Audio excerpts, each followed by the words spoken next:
ხელში მიჭირავს ქრისტი პომიდორი. გჯერა თუ არ გჯერა? არა. შენ მე ხელში მიჭირავს ნამცხვარი, გჯერა ჩემი. რა თქმა უნდა რომ არ მჯერა. კარგი, დავიწყოთ ახლა გამოცდილება და მანამდე თქვენ ყველამ გამოიწერეთ ეს შაპიტოს გვერდი რომ ავიდეთ მილიარდ გამომწერზე. ხელში რაც გიჭირავს, მრგვალია? მრგვალია, აბა. მაქვს? პომიდორია და რის ფორმა ექნება. ხელში რაც გიჭირავს. აი იღე და ჩაკბიჩე.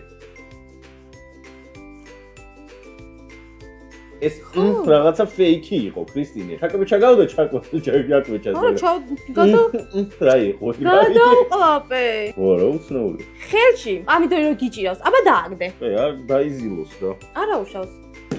პომიდორს ეგეთი ხმა არა აქვს, გიორგი. ისი, აბა როგორი ხმა აქვს? პომიდორი, ჩვენ დაგდების ხმა აქვს ამასაც. კარტოფილი გიჭირავს? პომიდორი. ქრისტი, ხელში შენი ნამცხვარი 4 კუთხედი არის? ნუ ეხლა სანამ ჩავკბიჩავდი იყო 4 კუთხედი. ანუ არის, ანუ მაგ ფორმის არის. კი, კი. ხელში რაც გიჭირავს, მაგას ტალახი აქვს? არანაირი ტალახი, ქრისტი, პომიდორთან ტალახს რა უყურე. ქრისტი, შენ მითხარი ახლა, რისი გემო აქვს მაგ ნამცხვარს? გიო, ხო გითხარი, შენი საყვარელი ნამცხვარი არის? რისი გემო აქვს? მე დოქის გემო აქვს. ხო და ეგ არ არის ჩემი საყვარელი ნამცხვარი. როგორ არ არის? შესაბამისად რაღაცას მატყუებ. არ დატყუებ. მოდი ბოლო კითხვები დავუშვი. შენი ვითომ პომიდორი წითელია? დამთრის პომიდორი ცოტა სხვანაირია, მაგრამ წითელია კი. მიტი არ მინდა მატყუებ. წითელია, ქრისტინე, ანუ რავი, ჩემი თვალებითაც წითელია. რატო ჩავკვიშო კითხვა უკვე დამისვი. მოდი კიდე თვითონ კითხვა დავუსვათ, კარგი? კარგი. აი, მოდი ერთად ხნა. მე ჩავკბიჩავ.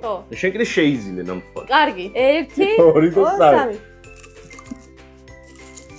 აი. გჯერა ჩემი თუ არა? არა, ხახვისუნია. არც მე ეგ რა შეზელილია. კარგი რა. კომენტარებში დაწერეთ, ვის უფრო კარგი ნივთია ჭირა ხელში.